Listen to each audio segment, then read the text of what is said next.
So, as promised, now today we're going to talk more about the first part of the title, namely the asymptotics, and mainly focus on the cellular networks.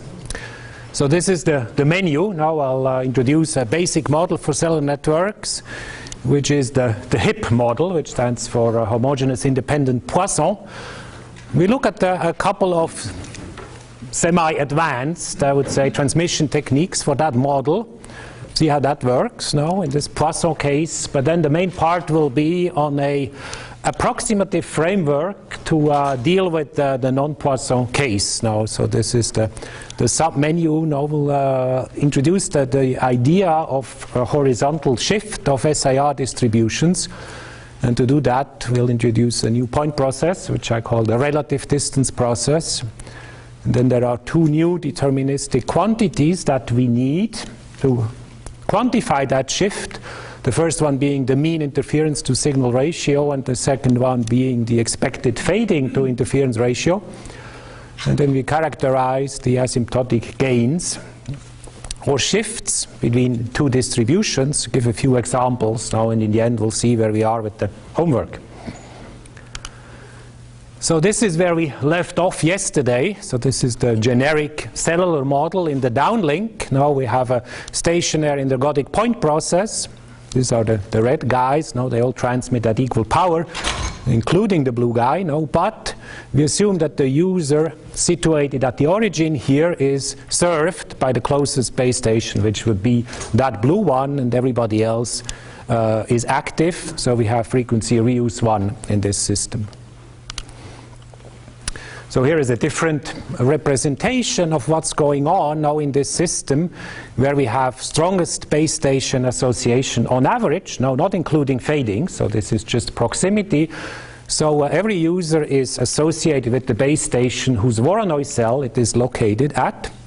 So if we have a user here near the center, this user has one friend. Now that's the one serving base station, has a lot of unfriendly base stations. So we take all the friendly power, put it in the numerator. We take all the unfriendly power, put it in the denominator, and we have the signal to interference ratio.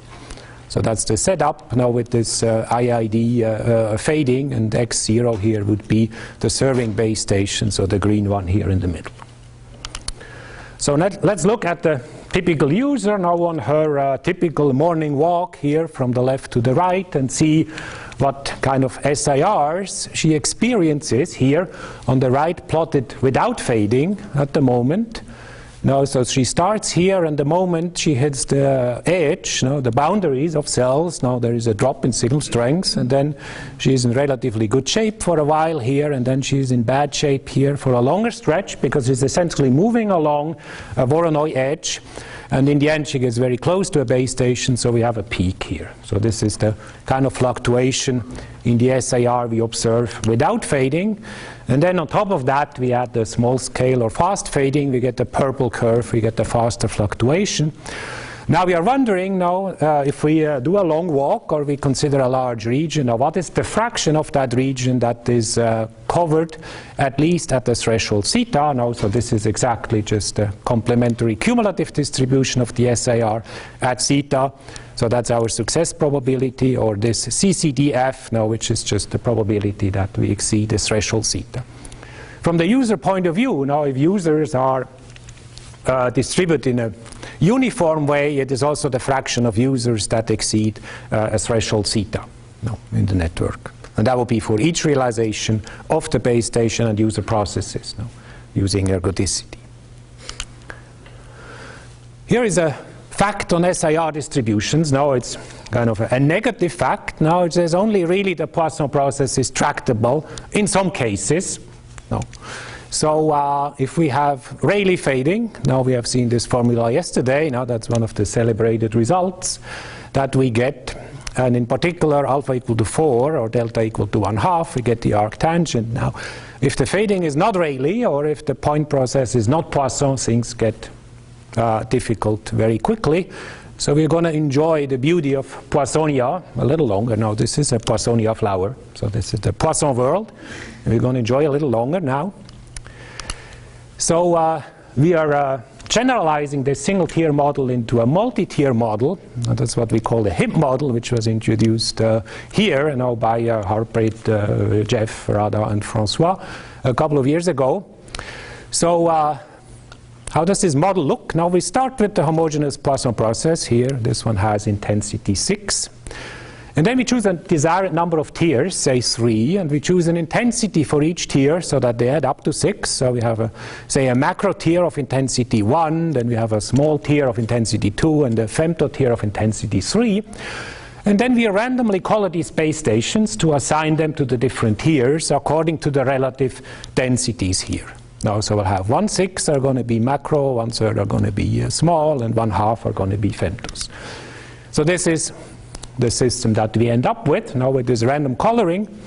And then we also assign arbitrary power levels to the different tiers. Now the macros might transmit at 46 dBm and the femtos at 23 or something like that.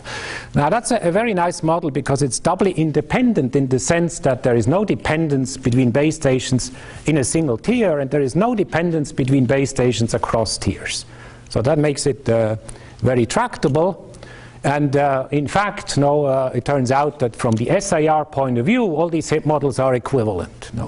So from the perspective of the typical user, this is exactly the same as a single-tier Poisson model with unit power and unit intensity. So there is no reason to actually consider anything more complicated. So for all HIP models with Rayleigh Fading and power law, the SIR distribution is always given by this expression here with the hypergeometric function.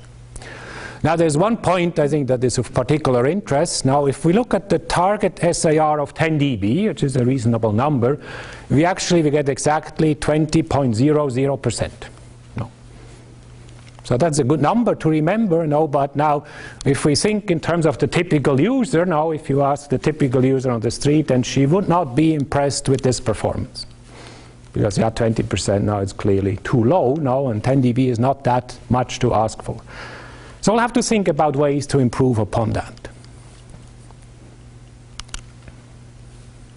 So here is an explanation why all these models are equivalent, and this has a lot to do with what Bartek talked about yesterday, namely that essentially what matters are the received powers. So we can define the same way he did it yesterday. We can define a point process on the positive real line of received powers. They could include fading or not, depending on what we're going to do with it. And then we can show that this is again a non-homogeneous, in this case Poisson process. If we have multiple independent Poisson tiers, we can just add these intensities up. So in the end we get the Poisson process with this intensity function. But the only thing that really matters here is the dependence of this intensity on R.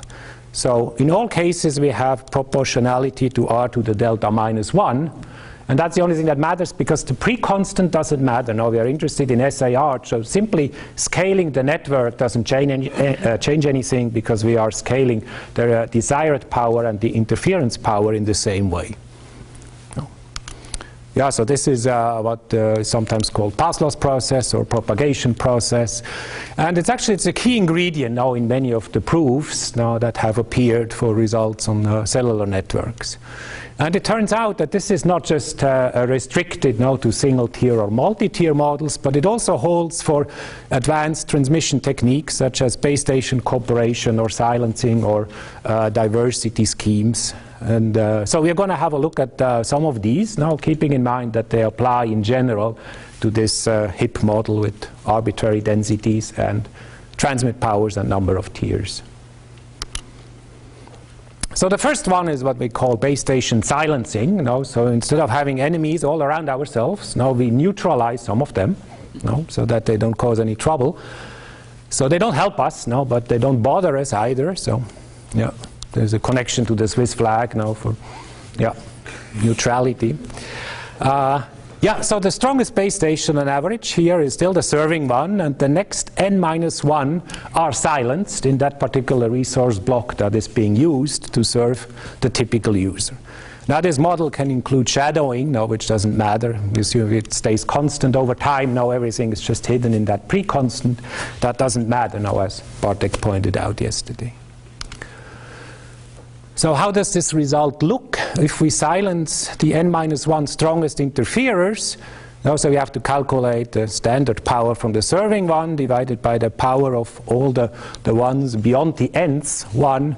And what we end up with is an expression of that type. So it's a integral just from 0 to 1, not infinite, but we have in the denominator, now we have an exponent n of a hypergeometric function.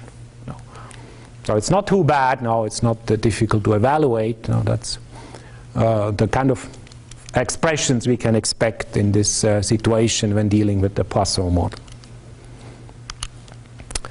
Here's another thing we could try and do now is to use intra-cell diversity. Now, so instead of just using one resource block, the base station uses multiple resource blocks that have independent fading. Now, so this could be across frequencies or it could be across times. Now, if the serving base station uses m such resource blocks to serve the user, now and then we have the success probability is the probability that the SIR in at least one of them exceeds the target threshold. Now, so that is this union here. We get a simple result now again for the joint success probability, which is of that form. So instead of having a 1 here, we just have an m here. Quite simple generalization. And then the desired result, of course, follows from inclusion, exclusion. So if we compare these two techniques, now so on the left-hand side, we see what we obtain from silencing. Now, the blue curve here, that's just the standard Poisson curve without any silencing.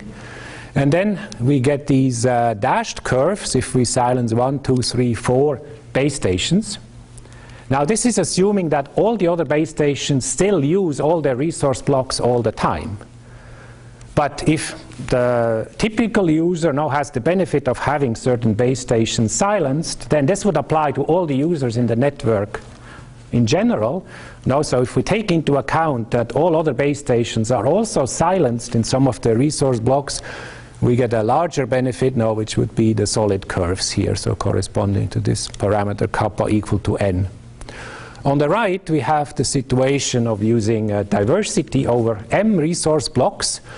And we see that these curves, now they converge to 1 faster, now, which is just a fact, now a consequence of the fact that we have a diversity gain of m in this system, now, but on the tail, they look more or less the same.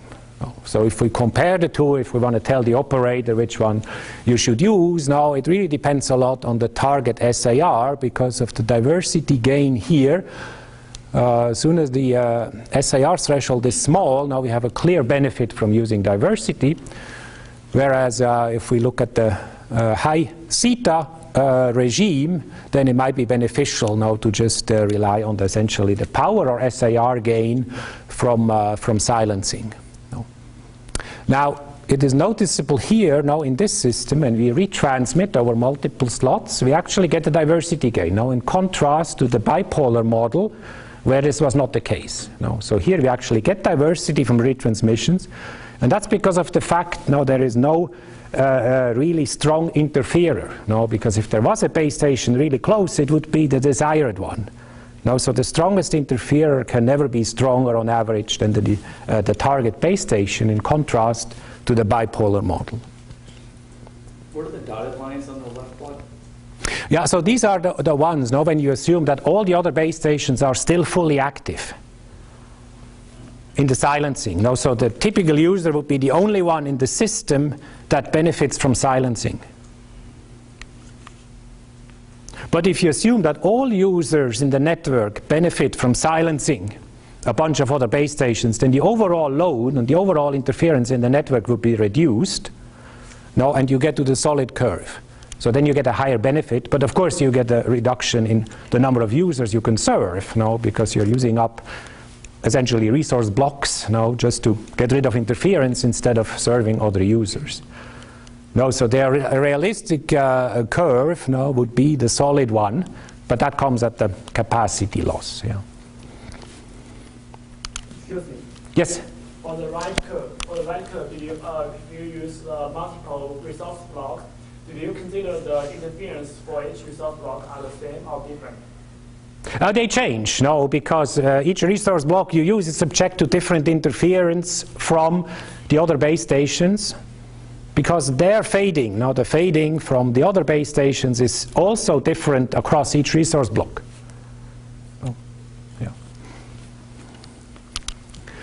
Okay, so next thing, now we're trying to do a little better and actually have the guys around us to help. Now, so they should jointly with the serving base station, now they should transmit the same signal, so that we not only get a reduction in the interference, but we are actually boosting the received signal power. So here is the model. So we let the users receive combined signals from the n strongest, again on average, or n nearest base station if we have a single tier. So this is the set of cooperating base stations, is this calligraphic C. We have Rayleigh fading, and base stations use non-coherent joint transmission. No? So we don't assume we have actually knowledge of channel states or in particular phases at the base stations. So we let, essentially we let physics do its job of superposition. So if we have the amplitude fading coefficients, which are now in terms of amplitude, they are zero mean unit variance complex Gaussian, we just let physics do the superposition at the receiver. So we get the superposition of that form, which means the power now would be just the magnitude of that, which is nice because in the end of the day the signal is still exponential, so we still have effectively Rayleigh fading. We just have a power boost, according to the transmit powers here. And then the interference stems from all the other base stations that are not cooperating. So what can we say in this case? Now we need to introduce a vector u and then a normalized version of it, u bar, and then a certain norm of it. We have the standard function f of x now, which could be expressed in a hypergeometric way. And then we have to evaluate this integral now over this n-dimensional order cone. Again, that takes a little bit of work to calculate this, but it's not that big of a problem. And we get these curves here. The blue again is the standard Poisson curve, joint transmission from 2 base stations, joint transmission from 3 base stations.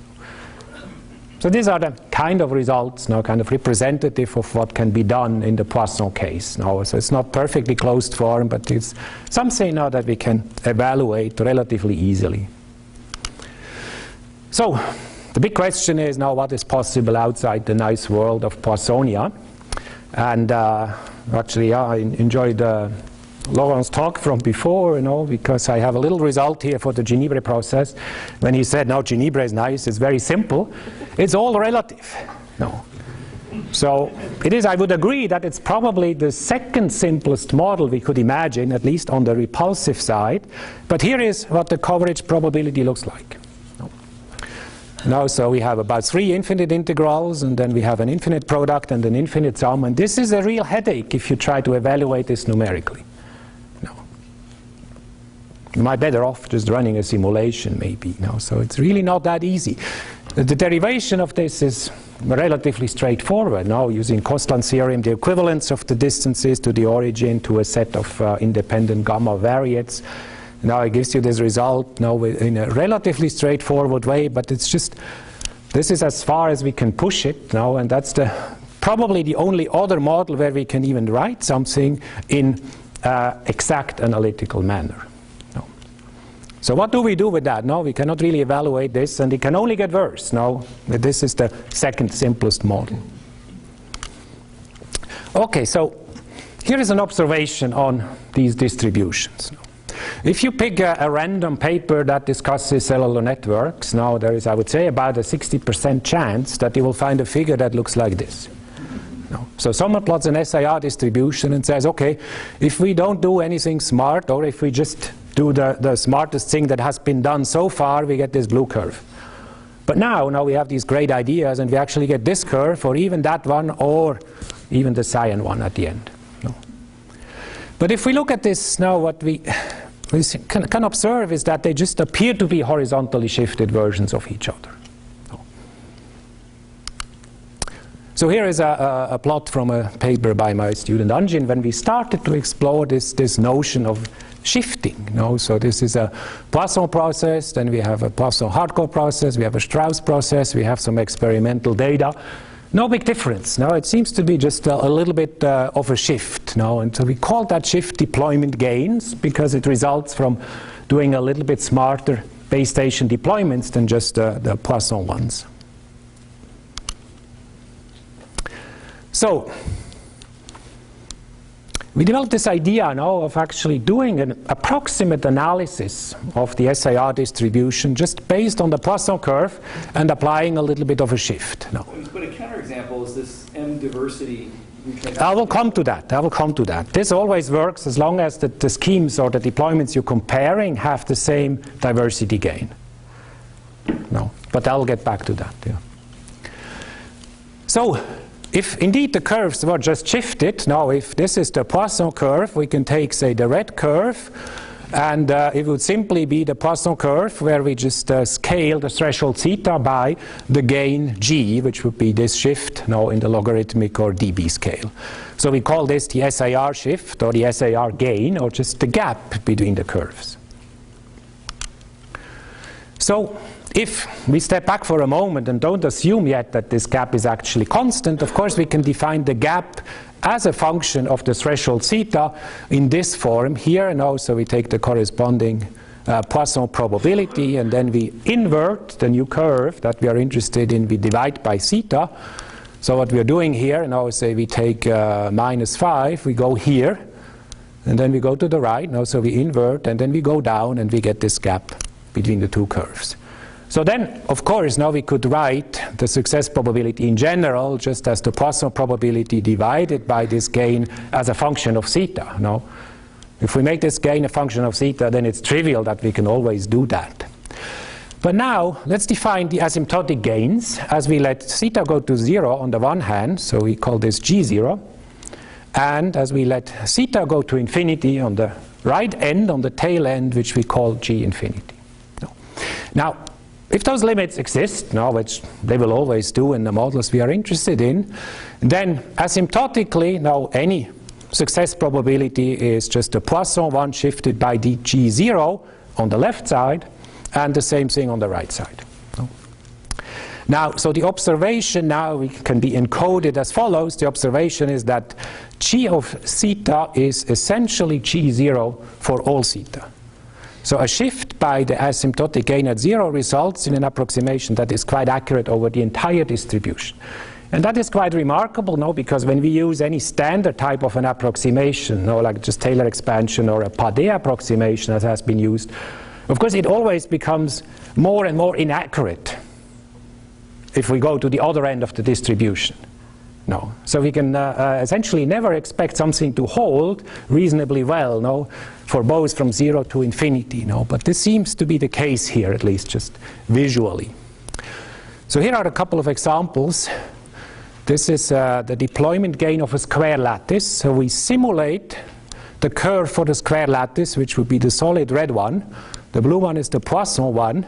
If we shift the Poisson one by the gain G0 for the lattice, evaluated by simulation, oh, but that is fast, we get the dashed curve here. So we see, you know, we know asymptotically it's exact, oh, but we see that this is actually very close. It gets a little bit off, but then again, we are actually closer again. No?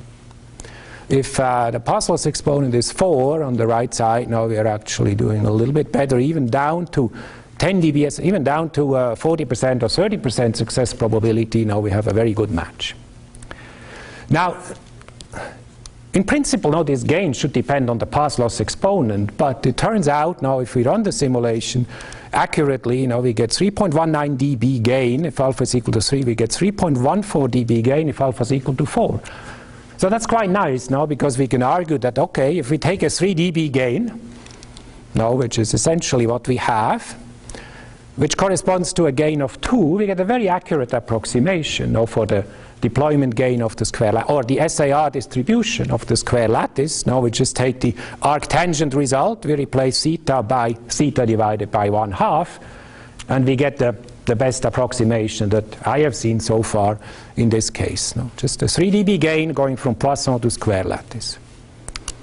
Here is so this is not restricted to just deployment. No, we can also apply this to some of these advanced techniques that say joint transmission. So we have a single base station case, and then we have joint transmission evaluating this integral I've shown before, gives the solid curve. Applying the gain, the G0 gain, we get the dashed curve. And in this case, now because it's also based on the Poisson model, we can actually calculate the gain. That's 2.33, so we get a little bit more than a 3 dB gain using a joint transmission from two base stations. So from the point of view of the user, she sees a little bit better performance from joint transmission with two base stations in the Poisson case than she would sitting in a square lattice deployment. So here this is actually called MISR-based gain, and we'll see why in a moment. But for that, we first need to introduce this quantity here. That's the ISR. So this is the interference to average signal ratio, where we have the interference as before in the numerator. In the denominator, we take the signal strength, the signal power, but averaged over the fading. So that's the quantity. So the S bar here. Now the bar just indicates that the average over something, and in this case, that will be the fading.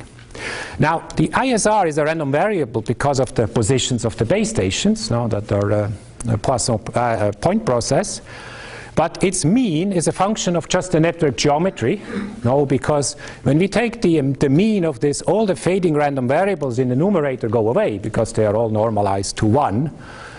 So if the desired base station is at distance r and all the interfering ones are at distance rk, now the mean of this ISR is r to the alpha times this sum. That's the interference. No, but the HKs are all independent, which doesn't even matter. No, and they are normalized to 1. So essentially we get the sum over these expected relative distances raised to the power alpha.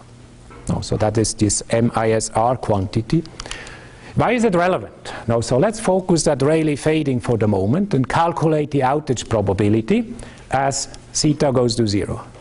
So that's again, now that is the standard expression for SIR smaller than theta in this case, now putting the interference on the right side. Now we take r to the minus alpha on the right side and we recognize this ISR quantity. So from that we already see now that this outage probability, or conversely the success probability, would be just a Laplace transform of this ISR random variable. But here we want to let theta go to 0, so if we condition on it, we would get this. So if we decondition, we get this proportionality. So the outage probability is just the threshold times this MISR quantity here that we have defined. Which means, in turn, that the asymptotic gain relative to the Poisson process is just the ratio of these two MISRs. So this is the MISR of the Poisson process divided by the MISR of the new technique, transmission technique, or non-Poisson process. Now, kind of as expected, for the Poisson process, we can actually calculate this MISR quantity in a relatively straightforward way. That's just 2 divided by alpha minus 2, or in terms of delta, it is in this form, or if you like a geometric series, you can expand this.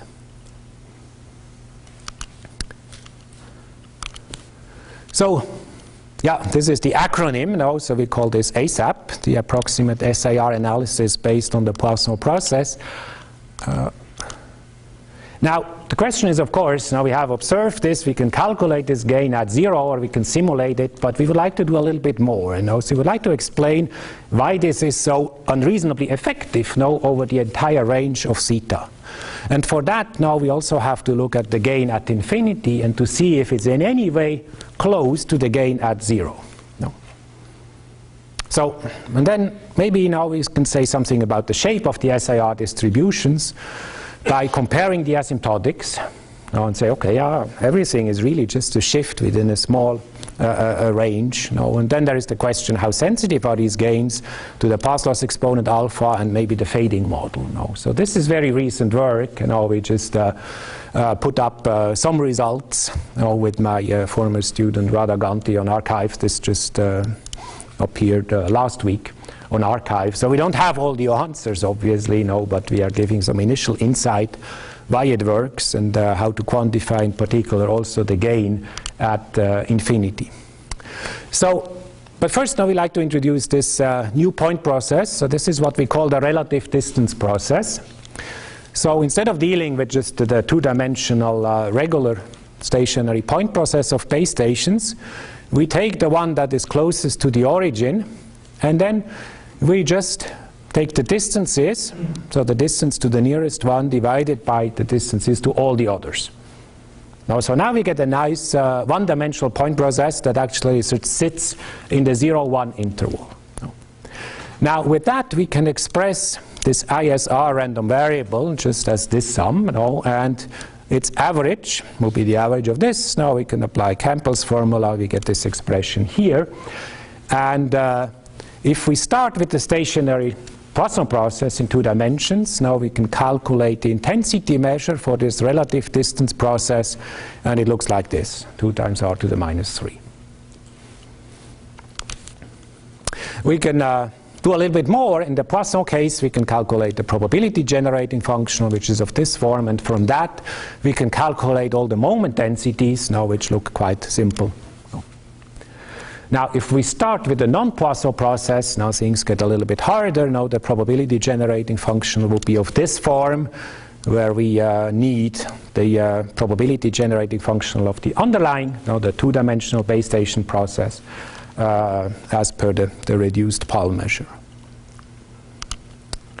Now this has to do now with Jeff's question. Now, so the MISR is relevant for Rayleigh fading, we have seen that. No, but how about we have other types of fading, or we have diversity in the system? No.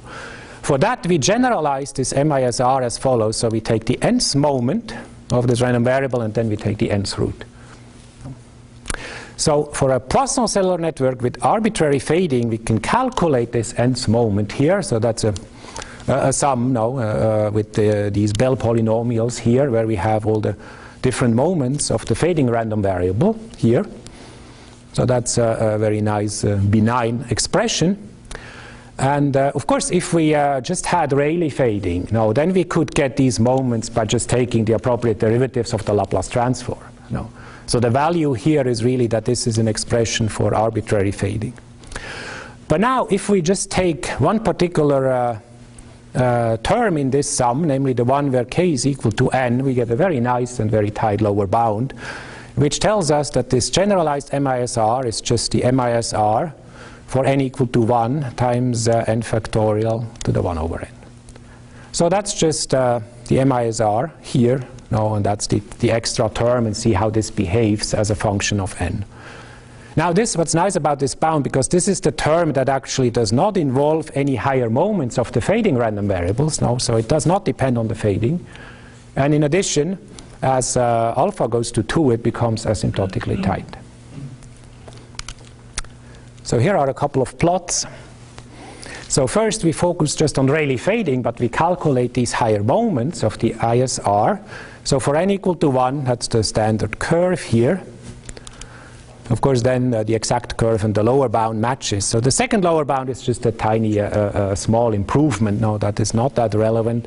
For n equal to 2, we get this, and this is the simple lower bound. For n equal to 5, now the gap increases a little bit.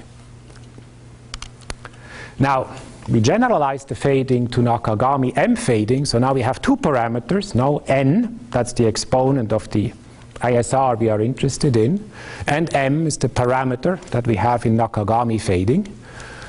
So for n equal to 1, now the fading cannot matter because it's averaged all out. Now for n equal to 2, we see there is a little bit of a gap between the fading parameter 1 to 10. If n is equal to 5, the gap grows a little bit. So this is as a function of the path loss exponent. Again, on the right side, we see this generalized MISR as a function of n, and we see that this appears to grow essentially linearly in n. No, so this is m equal to 1, m equal to 2, m equal to 10. Here we have the lower bound that does not depend on the fading. No. So we can already see that as we let m grow, make it really large, now we have to converge something that stays above this lower bound, but it's also going to be lower than the black curve, so this is going to converge to some non-trivial limit. And we can actually show that for large n, now this generalized MISR is essentially proportional to n. So for Rayleigh fading, the pre-constant is just 1 over e. No, so this grows with 1 over e here as we go to the right. No. So how do we use this to deal with general fading or diversity gains? Now here we assume that the fading is of this form. Now it's essentially just polynomial at 0, which includes, for example, Nakagami fading. Now in this case, asymptotically, the success probability would be of this form, and we see where this mth moment of the ISR comes in. So if we now calculate this gain relative to the Poisson deployment as a function of this m here, now we see that we have these mth moments here, and then we have to take the mth root, which means we just again have a ratio of these generalized MISRs here on the right. Now and then, of course, the approximation follows like this. So whether m stems from fading or from a diversity scheme, now this is the kind of calculation we need to do to handle these general cases. So we can only shift curves that have the same diversity, underlying diversity gain, because otherwise, as Jeff pointed out, we cannot compare them because they cannot possibly be shifted versions of each other. So if in general this generalized MISR grows roughly in proportion to MISR1, this would show that the gain for parameter m here, or diversity m, is essentially the same as the gain for diversity 1, or Rayleigh fading, which shows that the gain at 0 would be insensitive to the fading statistics.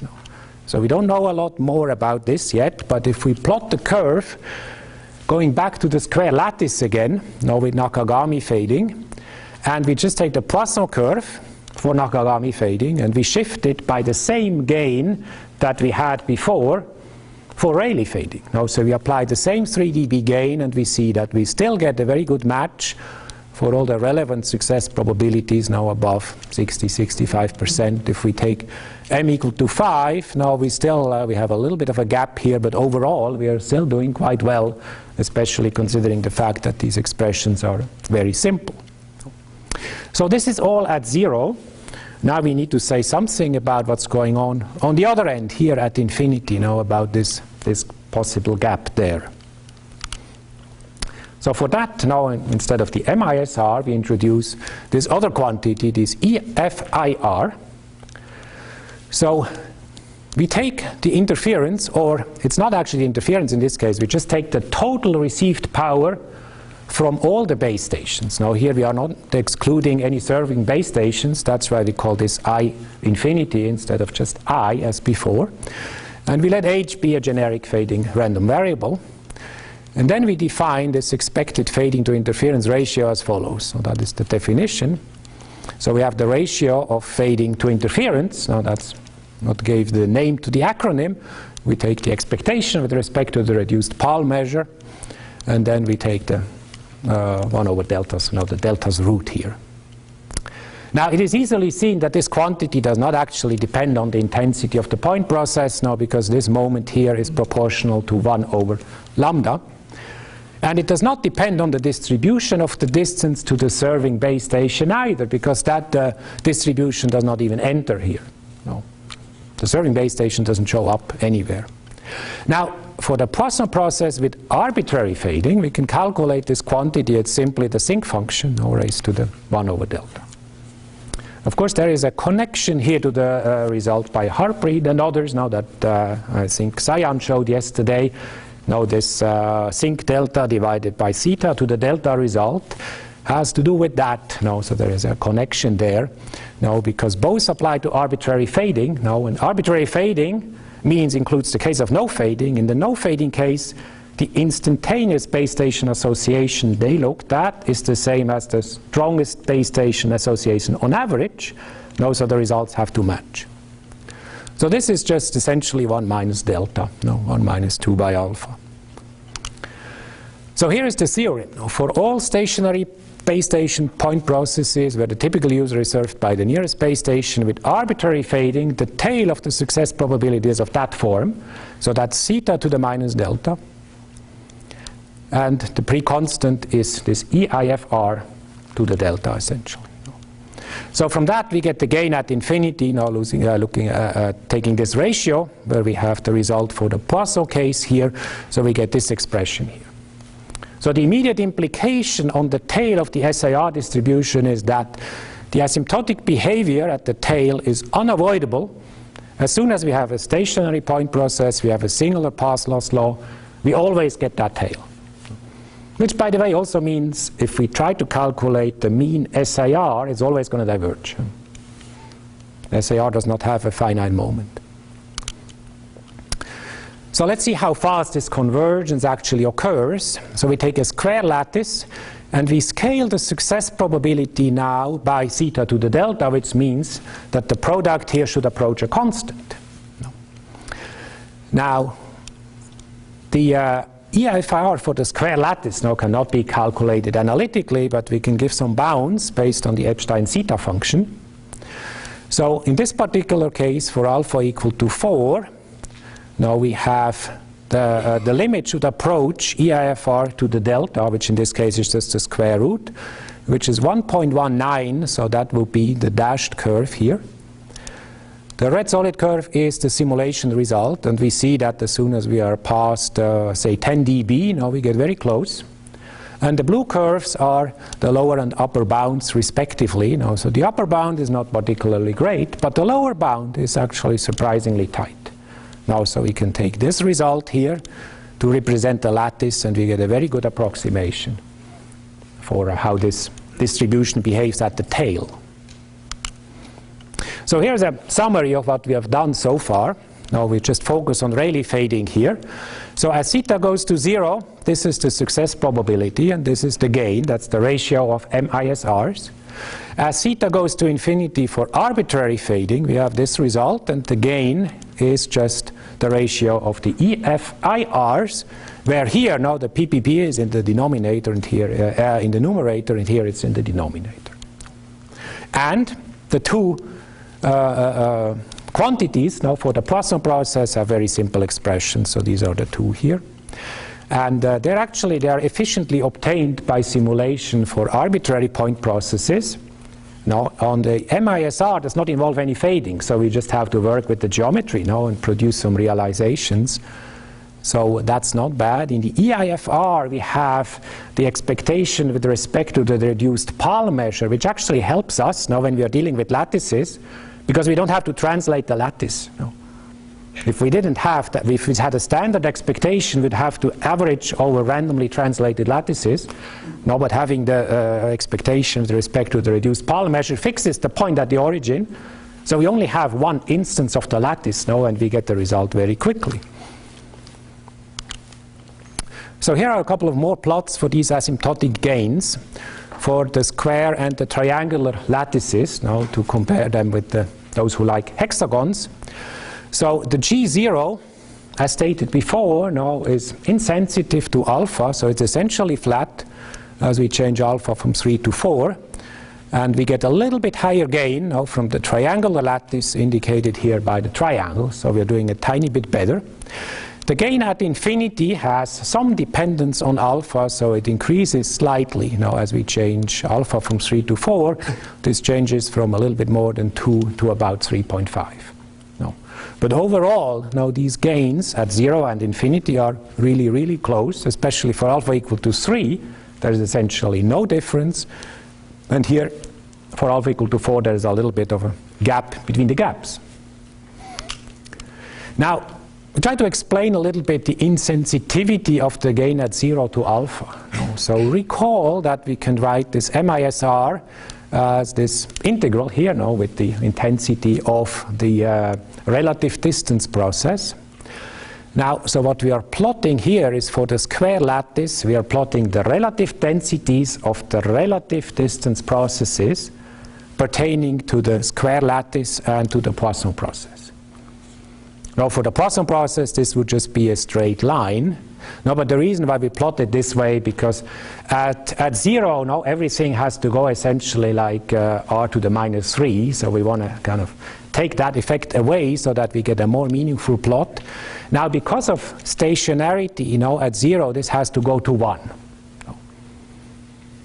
Because the other, if we take a really large ball, now the number of points that we find in that ball has to be the same for every stationary point process. But we see, as we look at the regime here close to the serving base station, we get these oscillations, which is not unexpected for the lattice, because as soon as we increase the distance a little bit, we're going to include more and more points in this distance.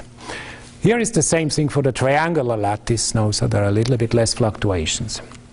So the point of this is that if this relative intensities were just a constant, then the MISR would not depend on the path loss exponent. It would just be 1 over wherever that constant is.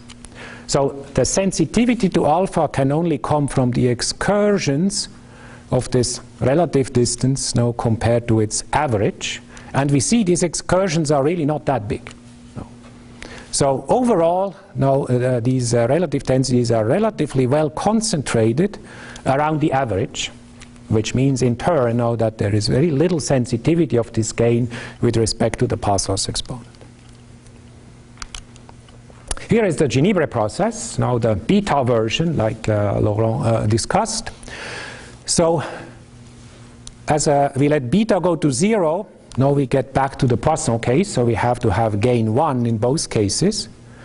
And then we see, as we get to the original Ginevra process, we see how this gain grows nicely linearly for G0 and for G infinity also.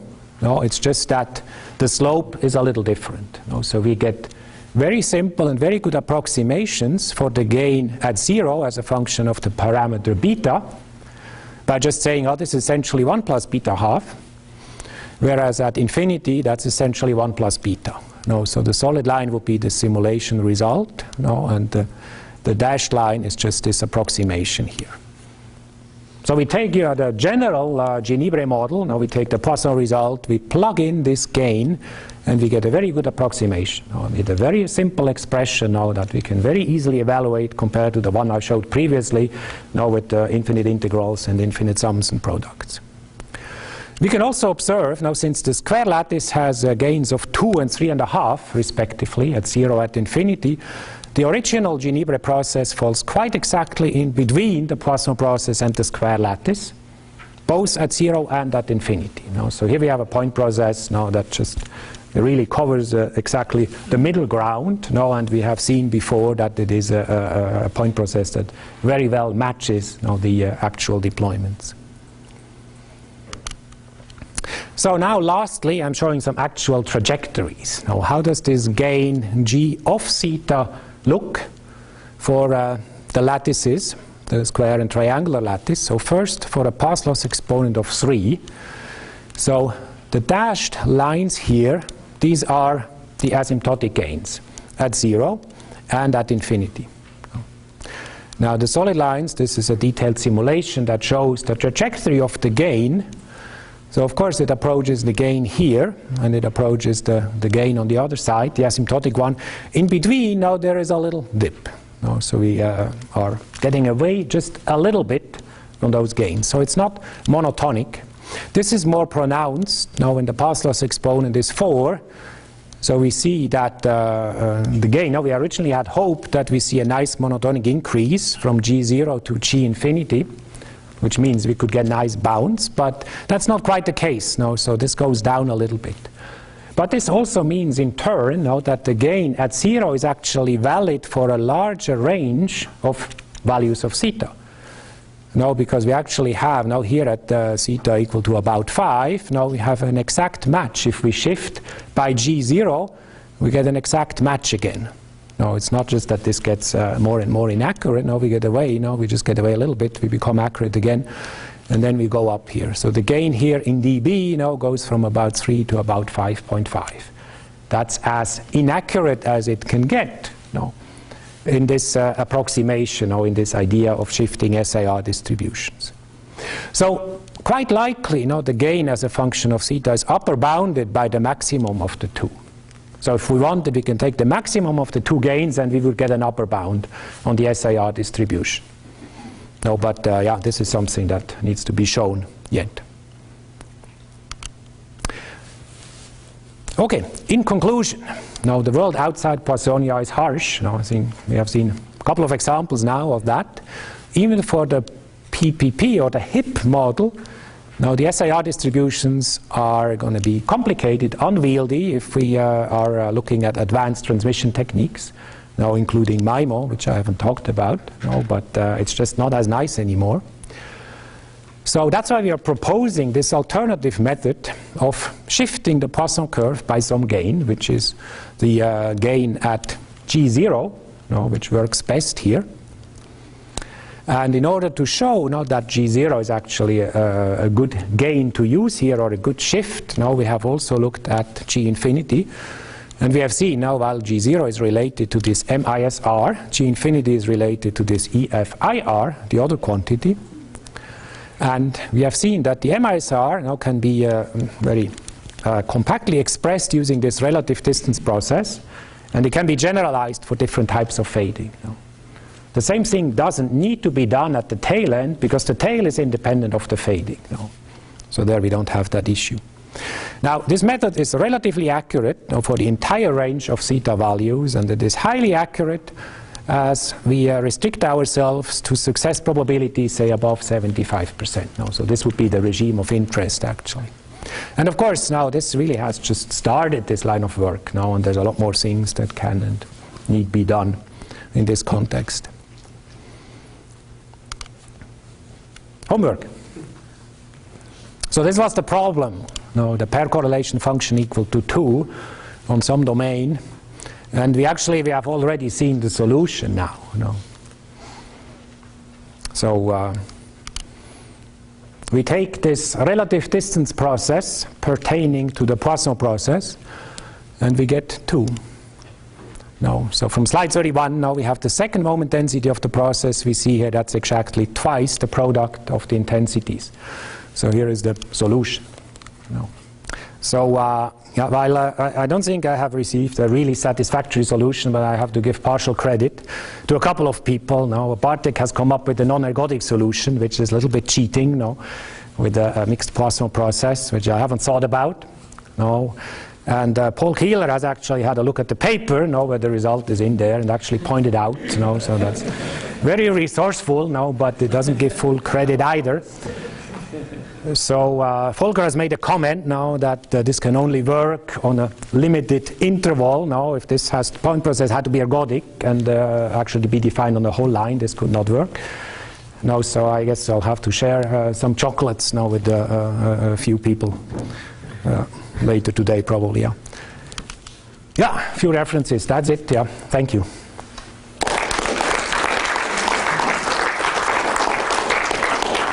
Thank you very much.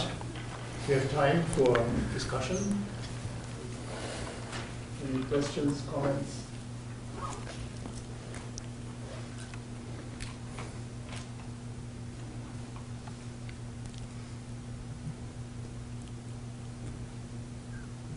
Okay. So whenever we're looking at coordination, silencing base stations, Yeah. there is actually a rate loss happening in the system. Yes. Lots of people are not.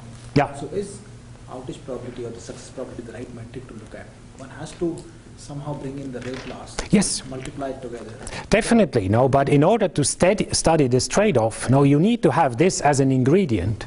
So this You need to know how much the gain would be for a user, and then you need to trade this off with the reduced number of users you can serve. I agree to that, but the actual metric would be something like a product of the rate times the log of 1 plus SIR. Yeah, that's a possibility. And then, because the multiplication is a non-trivial thing which is happening here, you might actually see different statistics rather than taking the loss separately, taking the gain separately and multiplying it together. So, Maybe. No, I still think that this is a necessary ingredient. No, because in order to address this question, you need to know what you could get. If you didn't have to worry, if you are in a purely coverage-oriented world and you don't worry about capacity, then I think this is something that you should know. right. And then you can see, okay, how this impacts the capacity or the numbers of users that you can serve. But I certainly agree, that is a necessary step, certainly for an operator who needs to know whether this is worth doing. Yeah, because the gains one gets could be completely mitigated. Yeah, sure. That's why I'm saying, here we are focusing on coverage. Right. No, we just have one user, and we try to make the typical user happy. No. Without blocking, addressing the problem that he might be blocked. Simulation studies on this? We've Yeah. done this. I mean, it's a net loser for rate for a macro cell only network. But if you have embedded small cells, then you get parallelism, and then it's a winner in rate. Because you're increasing the SIR, right, which is inside the log with an exact division in front of the log, and so it's a net loser for rate. What he showed you.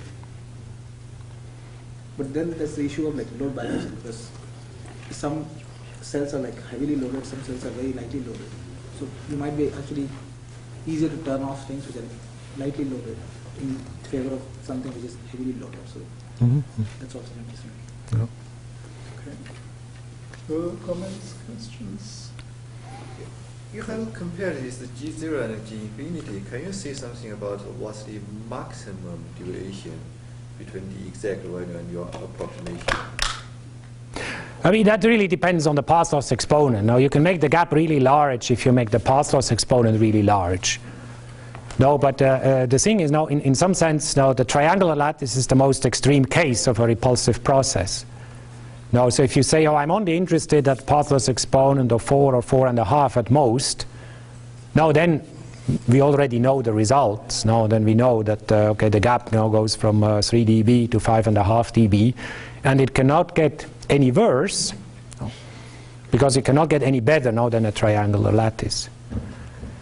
Now what I haven't shown, now there's a slight sensitivity possibly of this gain at infinity to the fading. No, but it would be quite minor. No, but that's a question we haven't addressed yet. Also, in terms of accuracy, will there be certain geometry that give you very bad accuracy? For example, if there's some clustering occurs. Yeah, I mean the thing is now you could apply the same framework to a clustered process. You get negative gains in dB. No, you gain smaller than 1. Essentially, now you get the curve shifted to the left, which you might have to do in order to address the capacity problem. And you have a hotspot, and you have 100 users now sitting right here. Then you might have to serve them with multiple base stations so they get clustered. And if you want them all to be active, then you're shifting the curve to the left. But then, in contrast, now you get the capacity gain. You can actually serve all these people, and you might be better off in terms of the overall system performance. Okay. Any further comments, questions? Seems not to be the case, so let's thank Martin again. Thank you.